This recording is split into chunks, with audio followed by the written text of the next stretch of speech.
Thank you so much. My name is Doreen Slabbert. I am with P.E.A.C.E Canada, and we're very excited to have Jaye Dueck here with us today to talk about compassion fatigue and farm sanctuary work. So what I'll be doing is I'll hand it over to you, Jaye, so you can introduce yourself, and thank you so much again for being here today. Oh, you're welcome. And thank you, Serene, for having me. And it's a topic that's very dear to my heart as both a psychologist and a farm sanctuary owner. So today I get to wear both hats a bit and change out of my dirty, poopy clothes this morning from cleaning into somewhat clean clothes. My hair is done and ready to go. So thanks again, Serene. Today I wanted to just give an overview of compassion fatigue and touch on the topics of what it is and the risk factors, some of the warning signs and symptoms. And also then we want to move on to talking about strategies for managing compassion fatigue. And then I thought it would be helpful to talk about more in general, promoting resiliency and mental health at both the individual and organizational level. And then at the end, have some time for discussion and Q&A. So just a little bit about who I am. So first of all, I put at the top of the list that I'm an animal lover. I've loved animals since I was a toddler. And I grew up on a big cattle ranch in Alberta. And my parents primarily had cattle and lots of horses. And so I grew up, again, quite grateful for those times, but also as I got a bit older, when I was about 12, I realized where a lot of our cattle went every year. And that was when I became a vegetarian and kind of continued kind of working a lot with horses into my teens and kind of went through the 4-H program a bit. And that was extremely difficult for me. And then after high school, I went on to university and kind of moved to Vancouver and became a psychologist. And so that seems like a long time ago now because I've been working in the field, having my PhD over 20 years now. That's kind of frightening. And I've worked at UBC and then went on to work for the last almost 11 years in private for a rehabilitation company, where I primarily work with occupational trauma and stress. And I see a lot of paramedics, firefighters, correctional officers, nurses, a lot of frontline workers. And back in almost 2 years ago this summer, my husband and I moved to Kamloops. It's been a dream of mine also for the last several years to move back to a farm and start a farm sanctuary. So our dreams came true, everything fell into place, and we were able to buy a farm just outside of Kamloops and started taking in. My dad's rescued 2 horses for me, and then we got calves, and then it's been kind of ever since. And this last year, we got registered as a nonprofit organization, and just with COVID, things have been a little bit slow, but so far I think we have about 24 animals and hope to be able to rescue many more. So, and in terms of my career, yeah, I'm really looking forward to be able to kind of merge both my professional work and sanctuary work over time as well. So that's a bit about me, and I don't want to make it about me. So let's go on to talking about what is compassion fatigue. And there's a really good website that I've put some references in the presentation that you can check out. The Compassion Fatigue Awareness Project is one of the best websites I've come across, and it has all sorts of resources, but I really like their general approach to its definition of defining it as a broadly defined concept that can include emotional, physical, and spiritual distress in those providing care to another. And it is associated with caregiving with people and animals. So they include that, who are experiencing significant emotional or physical pain and suffering. And earlier on, in terms of earlier kind of research and work in the field, um, back into the 90s, it was defined as the natural consequence of stress resulting from caring and helping traumatized people or animals. So even back then, it was recognized that there was a toll that could be taken for not just caregiving and helping roles like counselors, therapists, or nurses, doctors, emergency workers, but also animal care workers. And Figley, who did a lot of research in this area, he succinctly described it as the cost of caring for others in emotional pain. And so over the years too, there's been growing recognition of compassion fatigue in the animal care fatigue, field. And the book that researcher Figley and a colleague wrote a book on it. And then recently, and this you can get on Amazon, you can get both of them on Amazon, To Save a Starfish. And it's a workbook on compassion fatigue for animal welfare workers by Jennifer Blow.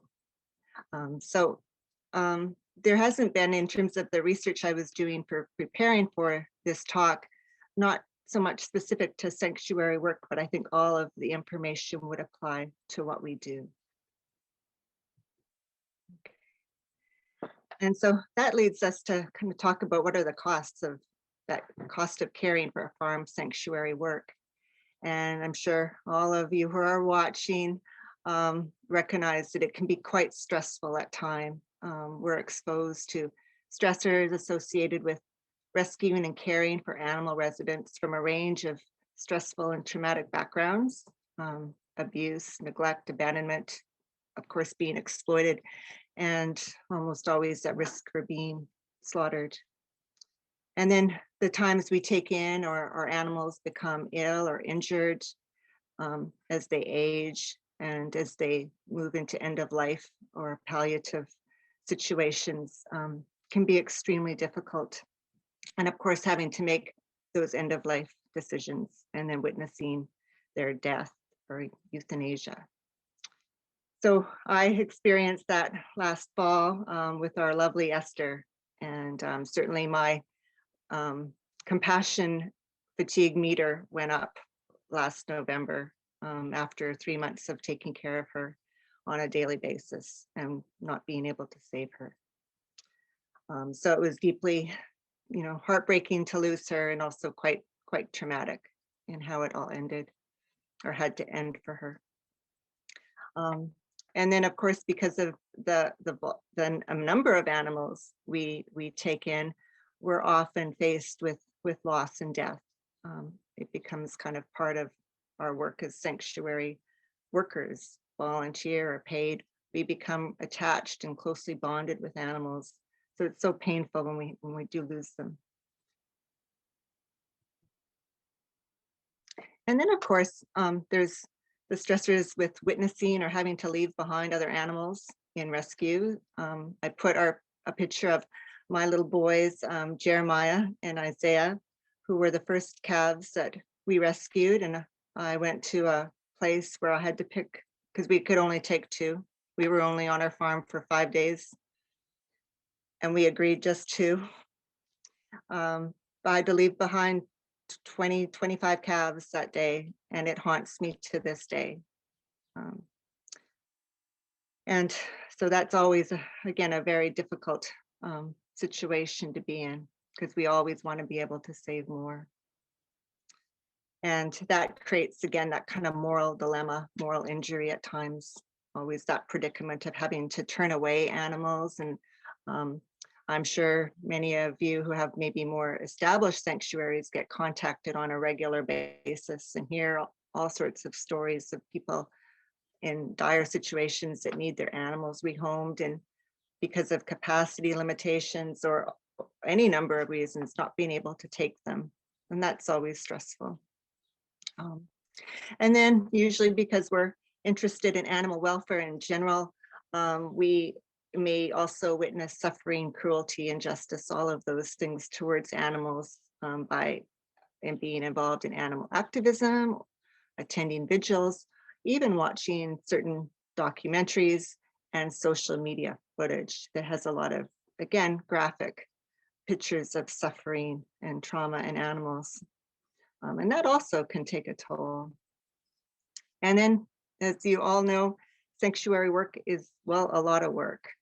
And there's the long hours, the physical demands, often working with limited resources or not having enough, wanting more resources to be able to take in more animals and take care of them properly. So again, a lot of stress and can have a toll on us. At the same time, it's like why we do it. And it's because of our love for animals. There's, I think, always that deep passion, joy, even a life purpose, identity that comes from saving, helping, taking care of animals. I know when I was a child, when I was 5 years old, I wanted to become a veterinarian. And then it was only when I got older, I realized I couldn't deal with the suffering and the farm animals, and I couldn't be a part of that. And at the same time, I've always loved them and always wanting to make a difference for them and for us in the world. And it's always driven by, this mission, vision to hopefully contribute to the end of the suffering of animals through our rescue efforts and education and advocacy, however that might look for a given sanctuary. And that's usually driven by strong values, which makes us even more passionate about the work we do. And as again, I was preparing for the presentation, I just randomly came across a poem. It was quite long, so I couldn't put it on the PowerPoint, but this woman, Ashley Owen Hill, you could Google it, and she wrote a beautiful poem called Animal Rescue Explained. And so, yeah, it's quite long, but the end was, rescue is pain, rescue is joy, rescue is worth it because they are worth it. And that's the honest truth. So yeah, it's a beautiful poem. So I encourage you to Google her name and type in the title of the poem, Animal Rescue Explained, and it should come up. Okay. So it's one of these kind of dilemmas where on one hand we go into this work and there's lots of positive and really good things about why we're doing this. It also has some really kind of negative costs that can happen. But at the same time, they're manageable and they're preventable. And the goal is to keep us working in the field and also keep us mentally well and physically well, so we can work well and thrive, and that it doesn't break us down over time, because that certainly can happen, both as a psychologist, I know, and any kind of helping role.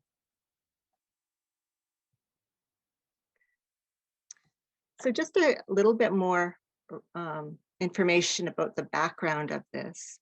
And again, it came out in the kind of the research in the stress and trauma field back in the early 90s.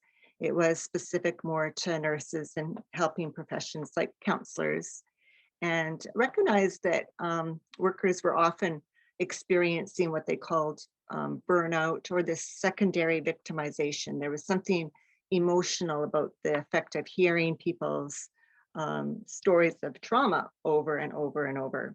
It seemed to take a toll. And this researcher, Charles Figley, again, he did a lot of work, considered really a pioneer in the field early on, and really needs to be credited for refining the definition of it. And early on, again, the idea of it being the strain of exposure of working with those suffering from the consequences of traumatic events. And it became more specifically defined and refined as a type of secondary traumatic stressor, which means the exposure to a traumatized or suffering individual or animal, versus, say, a primary traumatic stressor would be directly experiencing or witnessing the trauma itself, but they can often go together. So an example would be, I use the example of our cow, Esther Federica, who had a lot of, again, history of trauma. There was kind of the prolonged daily care of her, and then witnessing her euthanasia. And also, it wasn't just about her, it was about, she represented all the other dairy cows. So whenever I would see her, it wouldn't be just her, it would be all dairy cows. So it was a very emotional experience and journey to go through that was quite different than any other kind of loss or stressor I've ever experienced before. And I continue to process and work through all those emotions around her. And if you do any reading about this concept of compassion fatigue, you'll always see it connected with burnout. And I wanted to clarify a little bit about kind of some of the differences, but also that burnout greatly also contributes to compassion fatigue. So the recipe of that perfect storm is usually exposure to these secondary traumatic stressors, usually could be many times plural, with the effects of burnout, really contributes to the onset of higher levels of compassion fatigue. And so burnout, when you think of burnout, it's always important to think of more the workplace, the work environment, the job itself. That could be in any occupation. And it's about not being able to do the job, meet the standards of the job. Often the demands of the job might be excessive, unrealistic. There can be a lack of job control. So just feeling like you have no say in what you're doing, and there's a lack of support. And I would say, because I work with so many kind of first responders, there often have elements of burnout quite severe, because they often work in extremely challenging work environments, hospitals, prisons. It's not just the job stress, it's the work and workplace related stress that really seems to take a toll on all levels: emotional, physical, and mental or cognitive. And over time, there's a real erosion of just feeling more disengaged, dissatisfied, uncaring, maybe cynical, just hopeless about your whole job. And you get more and more kind of disengaged from it over time. And there's a real sense of just that loss of personal, professional reward or satisfaction or accomplishment. You just feel like what you do doesn't matter. It doesn't make a difference. So what's the point? I might as well give up. So yeah, you factor that in with some exposure to, again, ongoing secondary traumatic stressors, witnessing, hearing, being exposed in general to traumatized people or animals. It really does, again, kind of make one's compassion fatigue go up. So just again, a couple ways of clarifying this I thought might be helpful is burnout is much more of a gradual cumulative process. And again, emphasizing it's more related to the workplace stressors and demands. And it's not specific trauma related causes. It can just be a really kind of toxic, negative work environment over time. And again, it can happen in any occupation.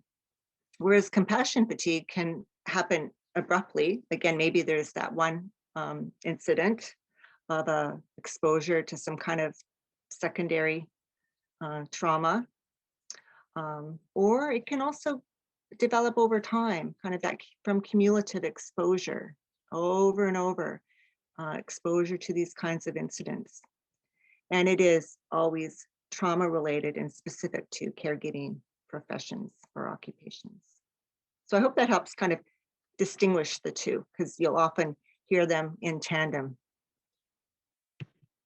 Okay.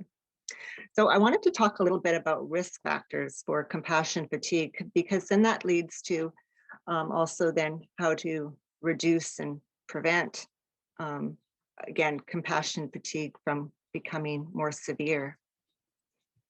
And so who's at risk? And so I found this lovely quote by a therapist who has done some work and it looked like workshops on compassion fatigue.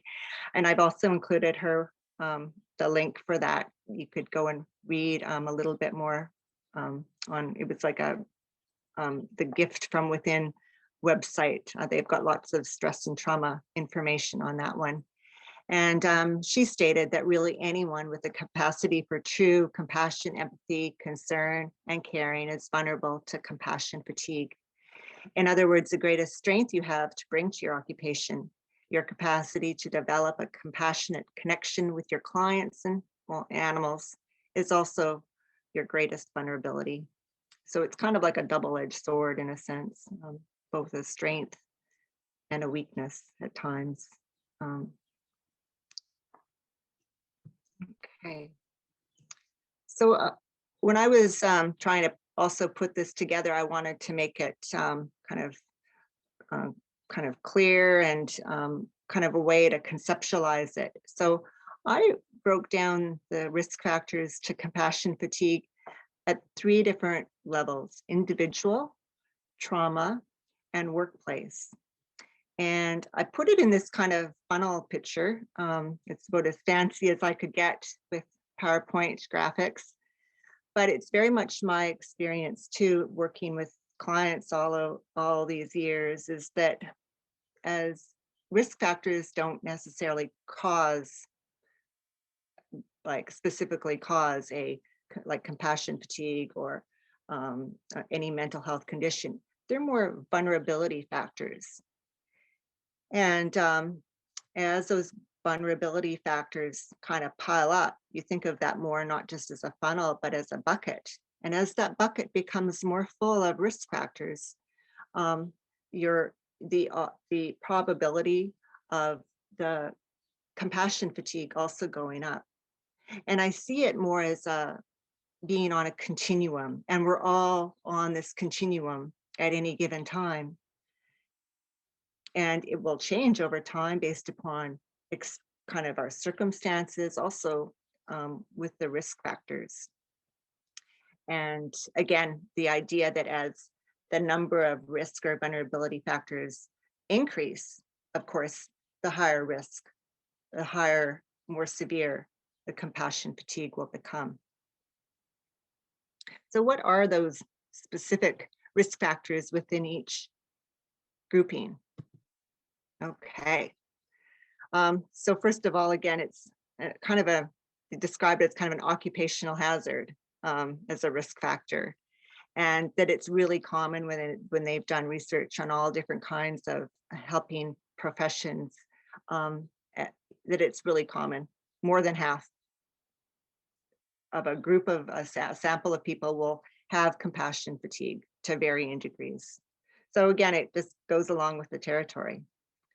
And it seems to, in terms of when they look at other variables, that people who have a very high level of empathy, again, it increases kind of the risk, because it makes sense. The more empathic, the more caring you are, the more connected you are with people or animals. Again, it's that cost of caring. And the research has also shown that when we have unresolved personal trauma and loss, it also increases our risk for compassion fatigue. And it kind of makes sense. I see this quite often, actually, probably all the time in my work, is that we all have a history. And depending on how much our history of maybe trauma and loss has been resolved, that past can certainly play out in the present and kind of make a person more vulnerable to present day exposure to stress and trauma. And so when that doesn't get resolved, it just increases again the vulnerability. And we even know that it's happening on a nervous system level, which I won't go into today, but certainly there's a lot of research on the effects of stress and trauma on the nervous system itself over time, which creates that vulnerability. And that goes along with the history of mental health conditions. And again, part of that even could be physiological and to do with our nervous systems. Here again, we have that idea that coexisting or history of burnout really increases the risk of compassion fatigue going up. A lack of coping and self-care skills, maybe a lot of people maybe don't get a chance to develop other ways of coping. Again, I work with lots of very high functioning people who cope by just soldiering on. You just suck it up and you soldier on. And there's no time to cry. You just get on with things. You've got a job to do. And it serves them very, very well. And it's kind of, you think of the types of clients I see, it's kind of, it's a strength having that, but it doesn't help them necessarily cope with stress and trauma over time, relying on that. And that's usually when people really crash, is that coping mechanism doesn't work anymore, especially when that, going back to that picture of that bucket or the funnel, when that starts to spill out, it's no longer possible to just suck it up and carry on. And also too, over time, there can be either just by working so much, working long hours, people lose social support, they become more isolated. And of course, sanctuary work, being on a farm, maybe sometimes in quite rural areas, can be quite isolating, and just not having a lot of access to kind of social supports.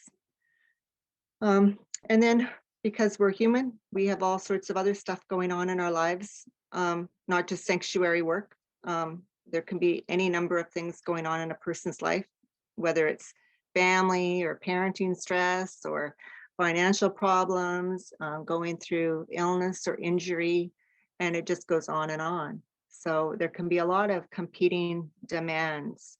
And again, in my work, what I often see is that when a person gets sandwiched between maybe their workplace, like burnout and trauma, compassion fatigue, just from their job, and then they get sandwiched in between a lot of personal trauma, like personal stress or trauma, and it just, well, they get sandwiched in, and that's when people often just get to the end of their rope, in a sense, where they just can't continue. They can't continue working, and things really erode. So again, a lot of competing demands on our life just adds to the stress of it all.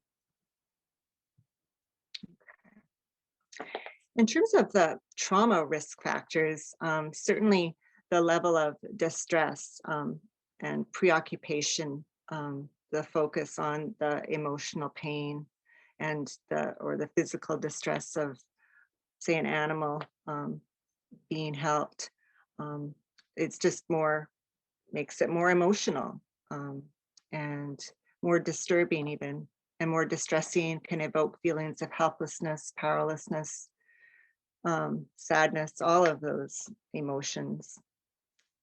And then of course, the severity, the duration, the number of the secondary exposure, all of that really does take a toll on us over time.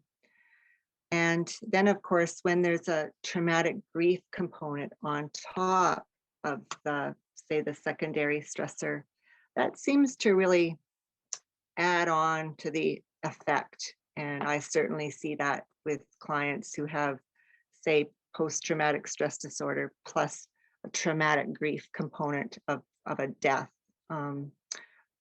involved in their work incident. So they're dealing with, again, the trauma, PTSD, but they're also dealing with a lot of traumatic grief. And then there's the concept of disenfranchised grief. And that really applies, I think, to animal care workers, particularly farm sanctuaries, where um, people from the outside might not see much value to a cow or a pig. And so when you lose them, their death, well, it's like, well, it's just a cow. And I kind of experienced that a little bit after the death of Esther, because no one saw the day-to-day emotions and everything that we went through over that 3-month period. And then when she passed away, and you know, just people in our own lives, oh, didn't say it, but it was like just a cow, kind of the feeling, right? And it's when our grief doesn't fit in kind of society's norm of what's expected. You know, we grieve over maybe the pet or loss of a pet, but grieving over a farm animal. So it's interesting. This particular article I found from just this last year, he actually wrote about disenfranchised grief in animal care workers, such as those who work at shelters and or like dog shelters, where they have to euthanize a large number of dogs. So again, the trauma itself, the characteristics about the trauma, the characteristics of it can certainly play a role. And this other article that I found, I just took the quote out from a finding. This was on veterinarians, and the strongest factors for compassionate fatigue were the degree of exposure to cruelty and neglect cases and the degree of stress performing euthanasia. And it was even in talking with the veterinarian who euthanized Esther, he was very kind. And as I'm like, obviously distressed, and he said to me, he's like, you know, it never gets easy. I've done this so many times, and every time it's so hard. And he became a bit tearful. And it just shows again the effects of all of that over time. Okay. And back to the risk factors related to our workplace and organization. And for sanctuaries, depending on how large they are, they might be, you know, some are very well established and large, and they're nonprofit organization, have the charity status, and involve a large number of people, staff, paid staff, large number of volunteers. And so there can be a lot of people stuff involved in running a sanctuary, not just the animal part. And so I think there's, you know, in terms of just running an organization or a sanctuary as an organization, to always be mindful of the characteristics, the factors that can actually also increase compassion fatigue in volunteers, paid staff, paying attention to the demands and the workload, not giving people enough sense of job control, the long hours, being sensitive to that, as well as the lack of management support makes a huge difference. I would say it's the #1 workplace factor in people either going off of work and having to go on, say, long-term disability, and also in being able to get back to work. Workplace support makes a huge difference. And we'll talk about that a little bit at the end of the presentation in terms of what a sanctuary organization can do to promote or to reduce these risk factors. Okay. So I wanted to also talk about the warning signs and symptoms of compassion fatigue. So the signs meaning more the observable kinds of things that somebody else could see. The symptoms could be more internal that no one would see. They could be quite invisible. And so I'm going to go through like a large number. I kind of, when I put this together, it could almost seem a bit overwhelming. And again, they're thinking of it as on a continuum, and everybody has differences, and the warning signs and symptoms can also be very individual. So this is just kind of things to kind of be on the outlook for, but they don't necessarily mean, oh, I have compassion fatigue. So just want to say that up front to not kind of overload you when you see, oh, I have that and that and that and that and that. Oh, I have that too. Because I have a lot of these sometimes too. They're normal. So emotional signs and symptoms. So feeling overwhelmed. Yeah, I feel that at times. Hopeless, powerless. Emotionally exhausted. There can be a loss of emotional boundaries, where you just can't sort of separate yourself from maybe people, animals, emotions. At the same time, there can be a real loss of empathy, insensitivity, even emotional numbness. It can alter one's mood, make one feel more depressed. There can be a loss of interest and enjoyment, irritability and anger to be directed at other people. Feelings of guilt. A common one would be, I didn't do enough or I should have done more. That's really common. And there can also be a more of the trauma response is that hyperactivity or hyperreactivity, hypersensitivity to traumas or stressors related to work. Just finding that you're more easily upset or anxious, angry every time you think about kind of animals or suffering. There's just so much more reactivity. And people will also say there's just a lowered stress tolerance. And I know for myself, when I kind of check in with myself, is when I need one of my self-care strategies, and we'll get into that at the end of the presentation too, is when I start to feel more and more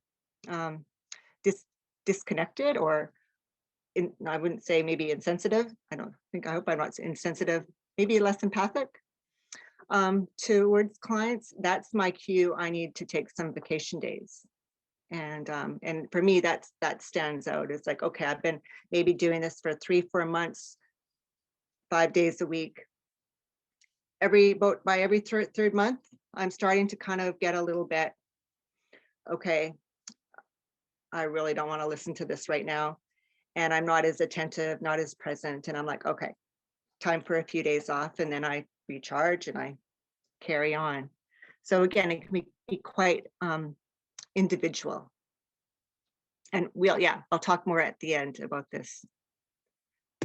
So what are some of the behavioral signs and symptoms? I think one of the most common ones would be this increased isolation or withdrawal from just usual activities.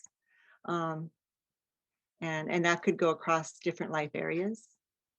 There can be more problems with work, kind of just getting work done, not being as efficient. This might not apply so much to sanctuary work because, well, we have to take care of the animals, so we can't just necessarily ever get a day off, call in sick. But it's definitely a common one in the helping professions, is just starting to just not show up to work as much. And it usually ends up causing more interpersonal relational problems. You think of all those emotional symptoms, if you're carrying that around and being reactive or more reactive, that's going to result probably in being more, irritable and snappy with other people. And there can also be, of course, tendencies to find other ways to cope, kind of other self-medicating behaviors, such as alcohol or drugs, and overeating would be a common one. And again, very common in some of the first responders I work with, where alcohol is pretty common as a way of coping. And it's, again, people just do things just to kind of get through the day and keep going. And then, of course, there's the physical signs and symptoms, and that's really that sense of the physical exhaustion, the fatigue that just doesn't go away, even after maybe a bit of time off, and just dragging yourself through the day. And that can be related to, well, not sleeping. And if there's been some kind of post-traumatic effect to what's going on, there could be nightmares about the trauma that, of course, are very distressing and affect sleep. And because of the increased anxiety and just from being in a more stressed state, of course, people are going to have more muscle tension and body pains and headaches. And usually appetite can be affected, kind of gastrointestinal issues. Again, the nervous system is connected to everything else. So people can start to have more medical kinds of symptoms. And just even from the effects of the anxiety, difficulty relaxing, being restless, not being able to kind of sit still. Again, a whole range of different signs and symptoms that could occur. And then there's the cognitive signs and symptoms, and that really means more the mental part, the thoughts, beliefs, ways of thinking. And certainly trauma has a way of really affecting how we think and what we believe about ourselves, others, in the world. When there's trauma involved, because our nervous system is trying to process the trauma material, it comes out in a lot of recurrent memories, images, flashes of these different events. Could be different animals that you've worked with, and it just kind of these recurring thoughts, memories that keep coming back over and over. And there can be also kind of this overthinking, this what we call rumination, just not being able to stop thinking about maybe some of these experiences. And then there can be worry about the future. And then with all of this, of course, there can be increased thoughts of suicide or self-harm. And another effect of trauma and just exposure to more extreme stressors is your nervous system has all sorts of internal mechanisms to cope. And one of them is dissociation, when things get too over the top for your nervous system to process, and it gets overloaded. And what happens is then it starts to kind of almost kind of not really, but kind of feels like it goes offline. And people will consistently say that they will start to feel more mentally zoned out or checked out. They might even lose track of time, where they're like, wow, I don't know what I just did for the last 6 hours. Feeling detached from one's surroundings, where things feel like, am I in a dream? Am I just watching what's going on? Because I don't feel like I'm here, really. So again, unusual things like that can happen, but it's really just part of brain processing and being overloaded. And thinking of your brain as kind of an information processor, of course, when all this is going on, it's going to affect our ability to concentrate, remember information, and even make decisions. So a lot, again, I didn't want to overwhelm you, because again, we all can have those at various times to varying degrees, and from like none to even severe. And it's important that these signs and symptoms also overlap with burnout, especially that physical, emotional, mental exhaustion part. But it also includes some of the actual symptoms of, as I mentioned, with like PTSD, anxiety, and depression, especially when they're more severe. And sometimes compassion fatigue, again, with the combination of burnout, really is the perfect storm for things to evolve more into a clinical mental health condition. But it's just important to say, and I put this in bold, that compassion fatigue itself is not a mental health disorder or condition. It really, again, going back to the definition, it's a natural experience and consequence of caregiving. At the same time, it can lead to some hazarded costs and consequences. I thought this would be an important point in the presentation to just briefly touch on suicide risk. And there's been growing awareness in research about the rate of suicide risk, either in suicidal thoughts or attempts or completed suicides in animal care workers, and particularly research with veterinarians. And then there's been a little bit of research in what they would call like animal care workers in general. And they usually, for their research, look at shelter workers. So this recent study I just put in, I think was just important to highlight the severity of this, is that the Center for Disease Control, this is an American study, and they looked over a 36-year period and found that male veterinarians are 2 times more likely to die by suicide than the overall general population, and females 3.5 times the national average. So that's really significant. And there is more initiatives in the College of Veterinarians to attend to their mental health more, and also in terms of animal care workers in general. So I just put that again, for reference, always good to just have this put somewhere, to always take thoughts of self-harm, or even sometimes, and I've had clients where they just, even the risk of harming others, thoughts of suicide, that they're really a symptom of things just, well, getting to the end of one's rope, sometimes literally. And to always take that very seriously, go to your emergency or call 911. And I put the general Canada suicide line number, as well as you can text, and then they'll connect you with a local crisis center. Okay. So I wanted to move on to, okay, what can we do about this? And that this is, you know, to a large degree, we can reduce the effect of this. We can even keep it at, manageable low levels. So I wanted to spend a little bit of time kind of going back to those risk factors that I talked about can also be turned into or seen as protective factors.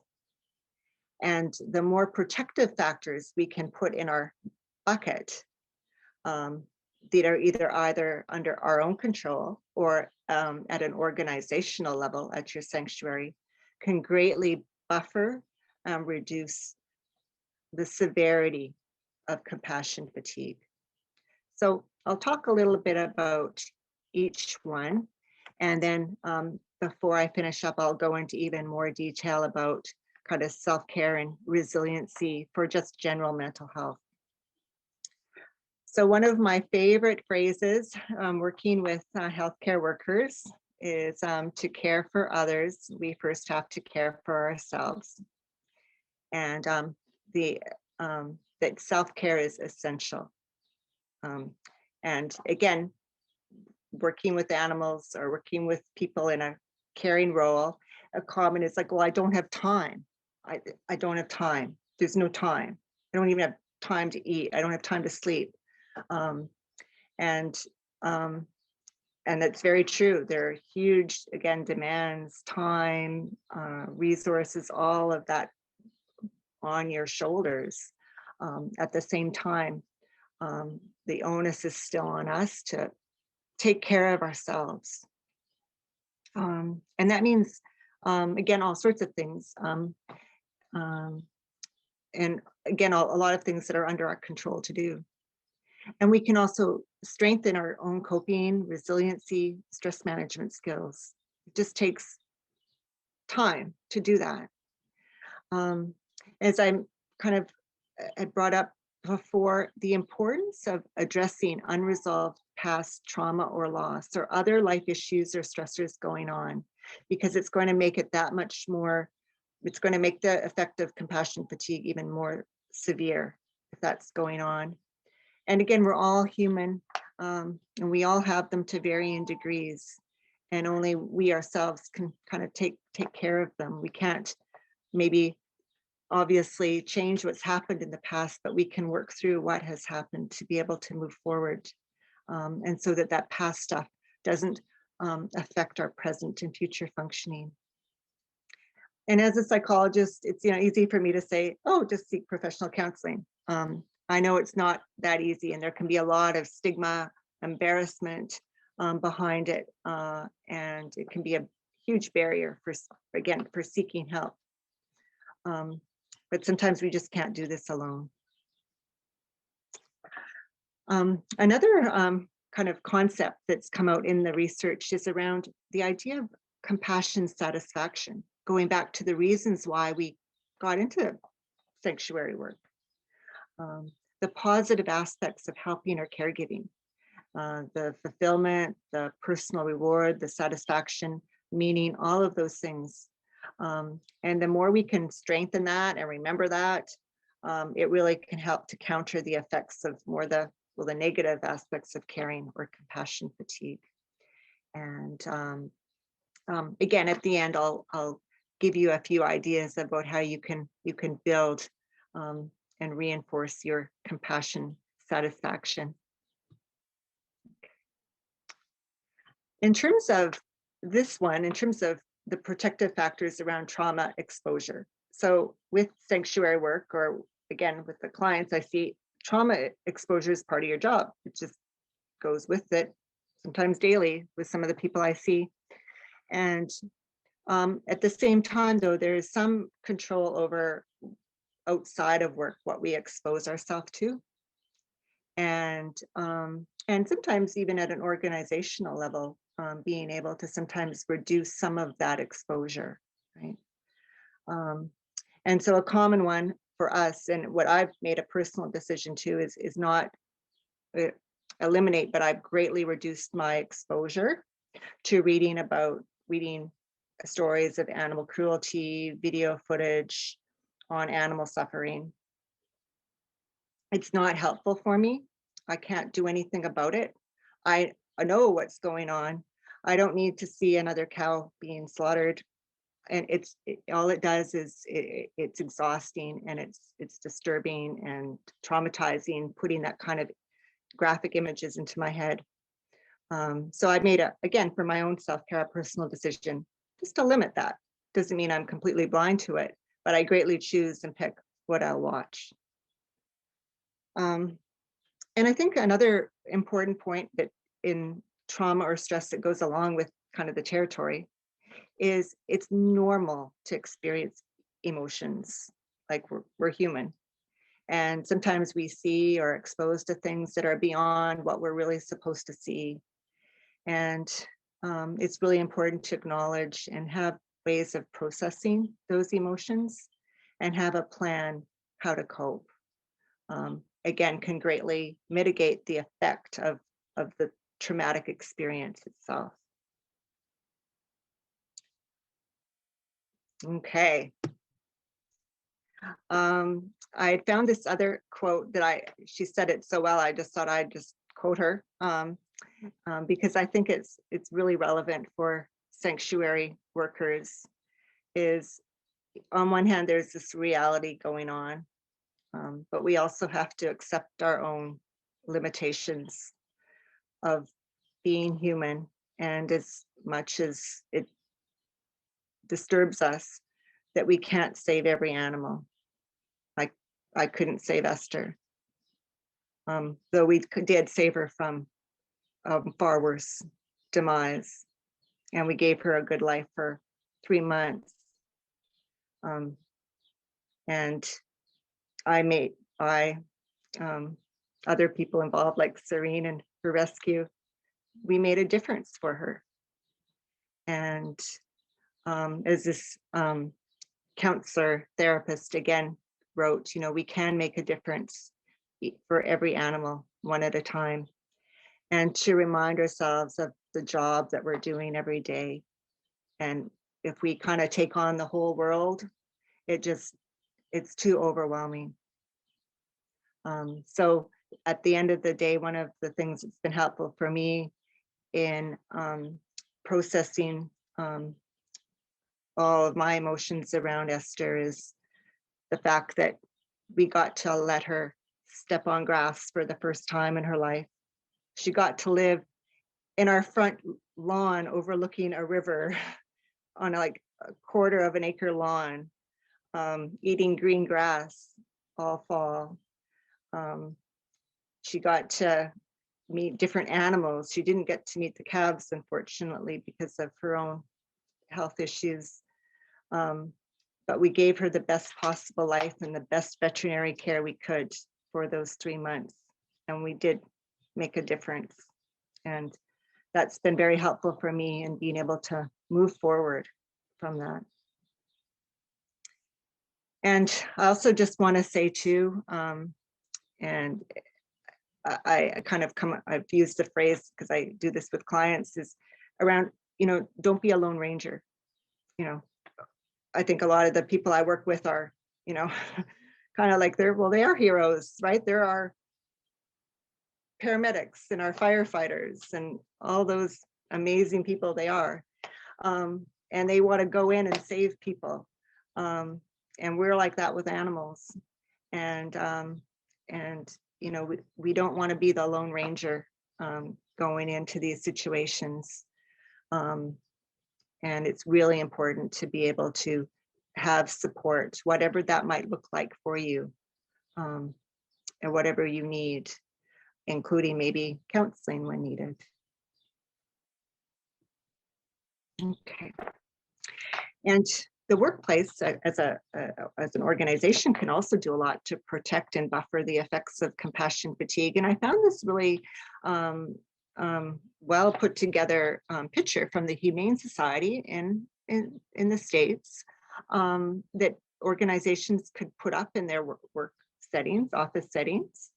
And just again, it's creating a culture for awareness, education, promoting conversation, kind of normalizing it, reducing the stigma, offering ideas, strategies, even in interventions for compassion fatigue, but also for burnout and mental health, because they all kind of go together. And so even kind of the public, or kind of these kinds of pictures, posters, that could be put up in an office setting, just help to bring it out into the open. And you could, this poster is freely accessible. You could just go to their website and just little reminders. But I think a big part of it is creating a culture of support, and that really honors people, and that promotes really healthy working conditions. Goes a long way to promoting people's mental health. Okay. So I wanted to talk briefly now about just an overview of different strategies for promoting resiliency. So that's the idea that we can improve or strengthen our coping abilities to prepare us to cope with future stress and trauma. There's things we can do. And it's like fitness is another term that's sometimes used with resiliency. We can become more, our mental health, we can make it more fit and stronger, resilient, and at both the individual and organizational level. So I've created a very long list that I'll go through, things that I've drawn from the literature, things, of course, I do myself, to be able to do what I do in my job for this long, and also remain healthy, and that I haven't experienced any significant burnout or compassion fatigue. I've learned how to manage those things over time. And one of the most helpful parts of self-care is being able to make the point of regularly checking in with yourself, that self-assessment. Know your own warning signs and limits, as I gave examples of my own earlier on. I really use that one in particular is, oh, I think I'm going up on that compassion fatigue scale a bit. Need to take a break, take a few extra days off.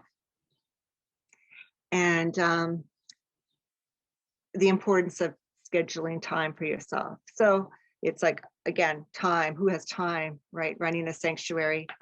It goes back to caring for yourself before you can care for others, and even being able to carve in small breaks makes such a difference.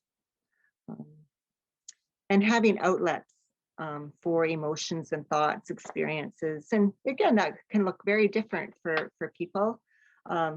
Journaling, talking.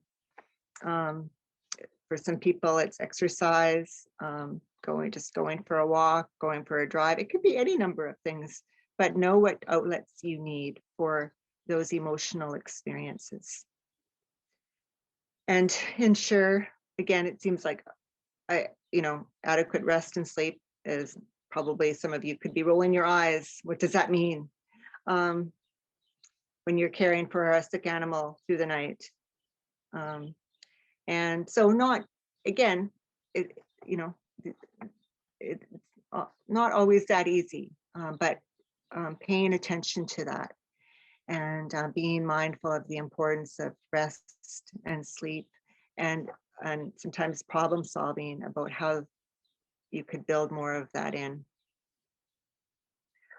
Common sense one is regular exercise and nutrition. Again, we have to be able to nourish our bodies, give time for our bodies to replenish everything, and have our own stress reduction techniques. Again, whatever that might look like for you. Everything from, I teach people relaxation and mindfulness on a daily basis. And then there could be more personal kinds of strategies, everything from prayer. Some people like to go for weekly massage therapy appointments.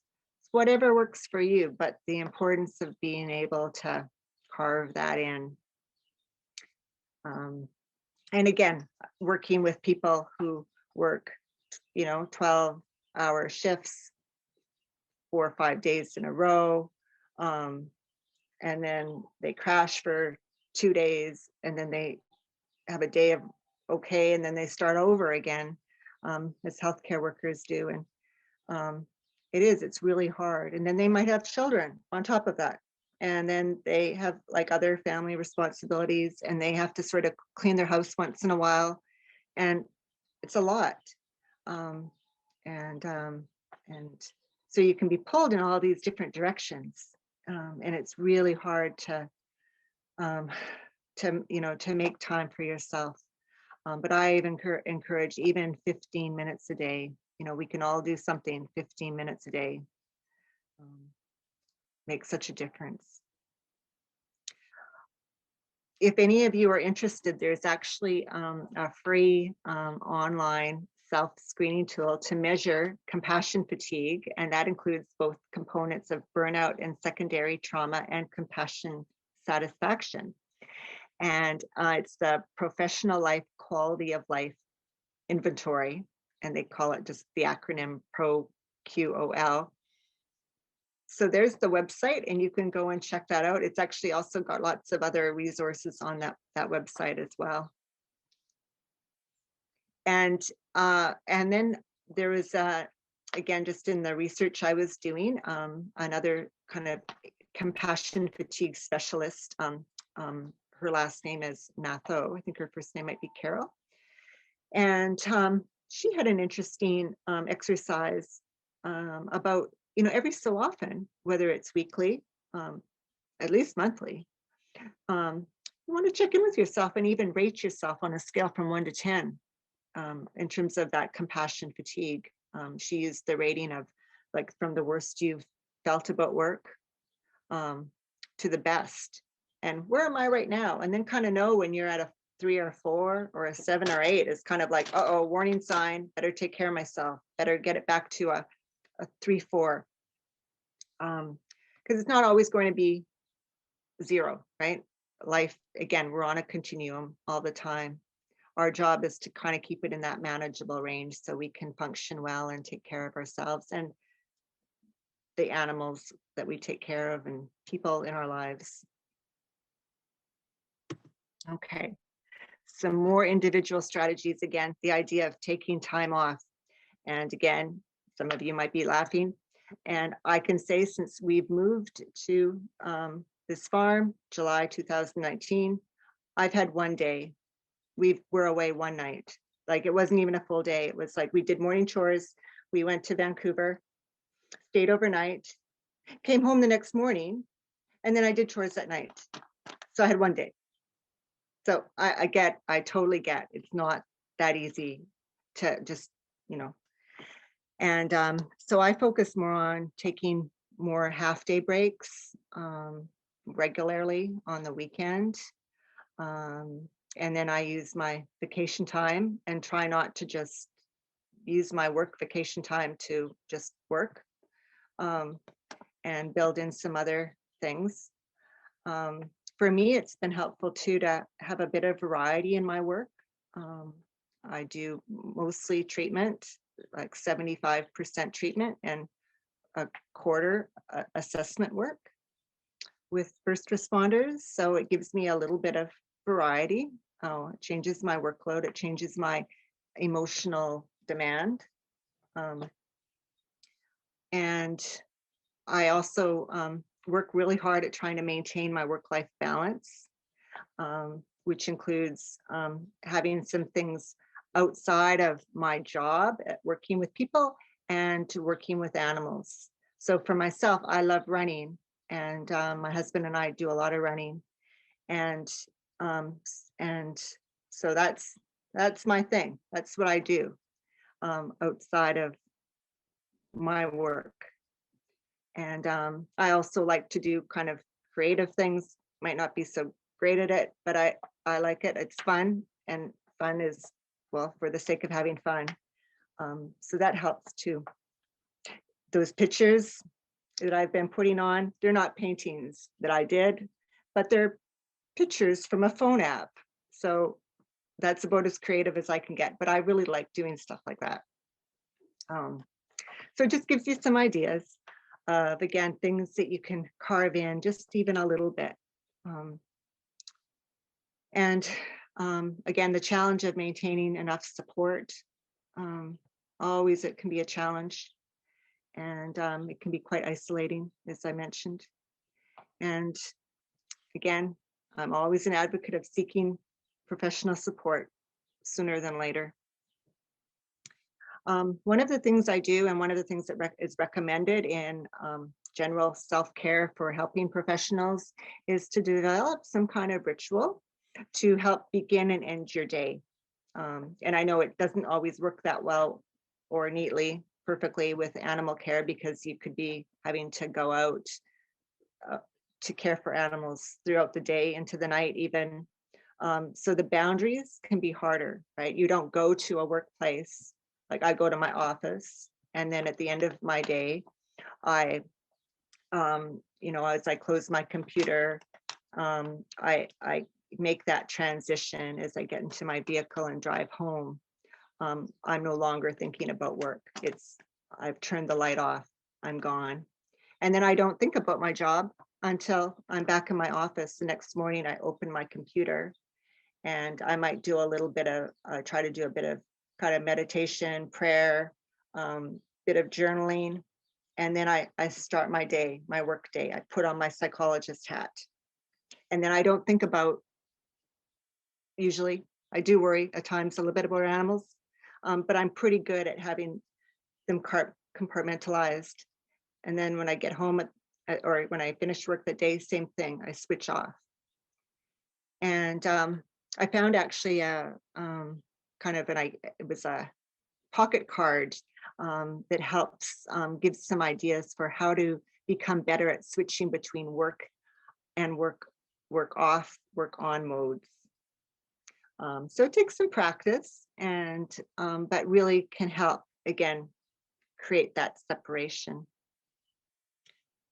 And that goes back to other ways of creating separation is boundaries. And again, a lot more challenging when you're living, on a farm. You're with animals, taking care of them, and it's not as easy as I'm done work at the office, and I can go home and that's it. It can be 24 hours a day, but still finding ways to create those boundaries as you can. And of course, communication and assertiveness skills is a really well-known kind of self-care strategy. Sometimes we need to be able to say no, or sorry, I can't do that right now. Again, it goes back to knowing your limits. I know I was scheduled to do this presentation around November 17th. And I had to actually talk to Serene and say, I had to, with Esther, and it just wasn't, I just couldn't take this on top of dealing with everything around her. So that was the way I took care of myself, was just to say, sorry, I can't do that right now. Let's reschedule into the new year. So that's just an example of sometimes we need to just say, oops, I have to change my mind, or I can't do this right now. Okay, a few more just suggestions that I use, and I teach clients fairly, and it become quite common, I think. It can be really helpful just to practice gratitude, or a reflection exercise of, what are 3 things that went well today? And because our brains can often be geared and wired to the negative, and even we have thinking biases that we tend to think about more negative things. And so we have to train our brain to focus on it's not about positive thinking, it's about realistic thinking, but keeping balanced thinking, right? Negative stuff, positive stuff. And there's always something good that happens every day. And there's always things to be thankful for, even in the worst of circumstances. It's really important to practice self-compassion, to really honor yourself. This isn't the type of work to be beating yourself down. You have enough hard work and challenges and stress and trauma. You don't need to add that on to the mix. So just the encouragement of that self-talk, of really honoring yourself. It's always helpful to remind yourself what you have control over versus what you don't have control over. And because often we can get caught up in so many things that we can't do anything about, and it becomes futile and just leads to despair and discouragement and hopelessness and powerless. Not helpful. So being able to catch our thoughts when we kind of start to focus on the negative or just unhelpful ways of thinking. We have so much that we can rein over in our thoughts. Really important area. Again, a way of coping is how we think about things. I also encourage people to build a self-care box, and that could actually be a physical box of some sort that's meaningful. It could be like a gift box that you buy for yourself, or it could be something you make. It could be just a box, doesn't matter. And in the kind of the mental health literature, sometimes it's referred to as a compassion kit, a mental health first aid kit, a crisis kit even, just to put stuff that you can go to that's either soothing, comforting, encouraging, positive, whether it's pictures or inspirational quotes or a favorite book or a kind of bag of tea you like, just good things that'll comfort you. Can be really helpful to have somewhere. Stick it in your closet, but pull it out when you need to. And another helpful, again, going back to the idea of compassion, satisfaction, and taking time to reflect on and remind yourself on why you do what you do. Remind yourself of the positive aspects, positive experiences and memories. Again, it goes a long way to balance out the negative, because again, our brain has these thinking errors always towards the negative. Or not always, but certainly can have that tendency, especially under more stress or when there's any anxiety or depression involved. So that's a lot, a long list, and there's lots and lots of other resources online, and I've included some of them, particularly from that Compassion Fatigue project. And they also have two websites, compassionfatigue.org and healthycaregiving.com. So lots of good stuff in there that you can go to. Okay. And just a little bit more on organizational and workplace strategies, a little bit repetitive from what I said, but just the reminder again of how important a supportive workplace is for people, a place that, where it comes down from the top down, that is respectful and compassionate and sensitive to people, flexible, accommodating, listening to people, what their needs are, giving them more sense of control, really promoting those communication, ways of communicating, conversation about compassion, fatigue, burnout, mental health, really important topics. And also from the top down, having ways that you can help people who work for you, staff or volunteers, manage the emotional effects and stressors of sanctuary work. And that, again, could be everything from education, webinars like this, having a person actually do a more one-on-one kind of webinar with your organization, even just having staff meetings, debriefings when things get really emotional or there's some kind of major stressor or trauma that's happened, perhaps even the death of an animal. Having ways to debrief that is really important, giving people an opportunity to express how they feel and process some of their emotions and feel supported and validated. And from the top down too, helping people access whether they need peer support, such as even within their own organization or outside, and what that could look like for connecting people with counselors or psychologists. I know a lot of people, it's not easy to access. So these are just a few ideas, and I've included a couple other websites that you can go to that talk about healthy workplaces, and even one from the Open Sanctuary, which has a link to respect in the workplace, which covers some of these same ideas. Okay. We're on the final couple of slides. So thank you for kind of continuing on. And I wanted to just mention and talk briefly about when compassion fatigue doesn't go away. So that's when you're high up on that continuum, it's not going away. Sooner than later, get some help. Since COVID, there's become more online mental health programs and resources, even before, but more so since COVID, in terms of making that a little bit more accessible to the public. So I've included a couple general mental health programs that are most of them are free. These are the main four that I've put down, and you can just go and check them out and and it gives you just different resources. And even the Bounce Back program is actually a mental health program where for people with mild to moderate depression, anxiety, or stress. And they get a once a week telephone coach meeting.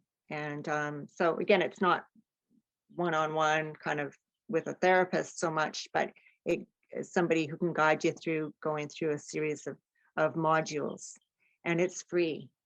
So those are some options. And again, really it's around building your coping and resiliency skills. And in preparing for this presentation, I also really tried to look what's out there for animal care workers. And certainly, again, veterinarians or the College of Veterinarians, their associations are definitely trying to put more programs together for veterinarians or veterinary technicians. There's a book that was recently published, Kathleen Ale, sorry, very small, I can barely see it with my glasses on. And she wrote a book specific for compassion fatigue in veterinary profession. So it might be, again, specific to those occupations, but I think there would be a lot of overlap to the work that we do. So you might look into getting that book. And here's that book again. I wanted to highlight To Save a Starfish by this counselor in the States, Jennifer Blow. And I don't have the workbook, but I've looked at her website. She's also put together a lot of resources and also some services that you can access on the compassion fatigue couch. And there's also another health humane educator and personal coach, Jessica Dole. And she also offers various individual and organizational programs. And I've included her website to take a look at as well.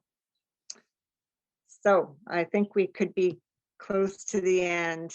Just turn it over now to discussion and Q&A that I'm happy to try to answer any questions you have. So thank you again for listening through my, felt like a long-winded talk.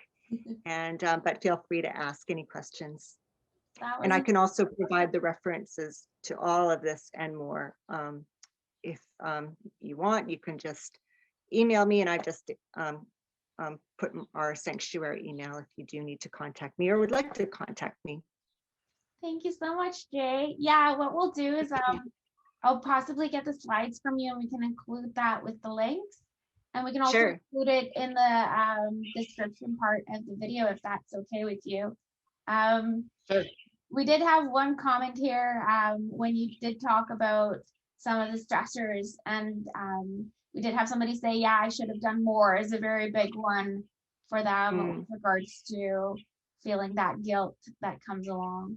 So, but yeah, no, it was long, but it was so informative. And I just want to tell you, thank you so much, because I know how much work this was. And I know everybody probably is so grateful for you to put this on, because it's so important to talk about, right? If we talk about it, we normalize it, and we can hopefully give people the tools to help them manage these things.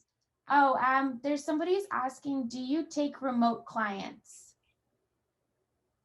I do, as long as you're in the province of British Columbia. I'm regulated by our college, and one of the parts of our ethical code is I'm only licensed to practice with clients in BC. But yeah, you can contact me and I can give you more information about that. So I'll read it to you, Jay, or can you see it in the Q&A little box there? I can see it. It was the question of how can we talk to our management about why developing plans is so important. Yeah, it can always be a little challenging, kind of approaching management with some of these issues. And it really depends on, again, the relationship you have with the managers. You know, one idea is, without having too much more information from you, is you could even just approach, if it was your management, with just saying, oh, you know, in conversation, I attended this interesting webinar on compassion fatigue, and just try to get the conversation going. Or like, oh, what did you do over the weekend? Oh, I watched a webinar on compassion fatigue. Oh, what's that? So just using opportunities to open up the conversation can be a start. And then and then you can always offer more information. It's like, oh, well, would you like to, see this? I'm happy to pass it on. And then again, it kind of lets them, kind of puts it in their ballpark, to maybe review the information, and then kind of go from there. But I would encourage more a gradual process to it. Is always a way to introduce change, especially when you're going up, right? And especially if they're already, that she's saying, hesitant to implement any. Yeah, It's hard because you can't force anybody to do anything, right? You could just. right, right. And there's also the fear, just in general, I just kind of from my work, is that employers are sometimes cautious about opening up the mental health talk, because it's going to open the floodgates, and they won't know what to do with all these employees that are now talking about mental health and their mental health problems, and it's just going to be a big mess. And so it's sometimes easier just to say, okay, like, let's just like not talk about it, because there are a lot of fears that people have about mental health, right? And the one of the fears again is, if we start talking about it, it's going to like open up the floodgates. And that can be, and then that can lead to questions about, how much is this going to cost me? How much is it going to cost my organization to start talking about this? And then implementing these things, how much is that going to cost? So that's been again, just a general kind of issue that's happened in just, general kind of businesses, in addressing mental health. And there's been some research around, again, it's in the employer's best interest to be interested in mental health. And so yeah, if you would like to email me, I can send you some specific research articles on that, and they may give some more suggestions about how to approach like employer management who might be really cautious or hesitant.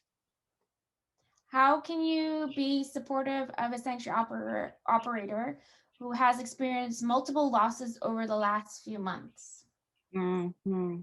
That's a really good question. And yeah, it's something I didn't specifically talk about, is how can we support other people who might be experiencing compassion fatigue or just the toll of the work.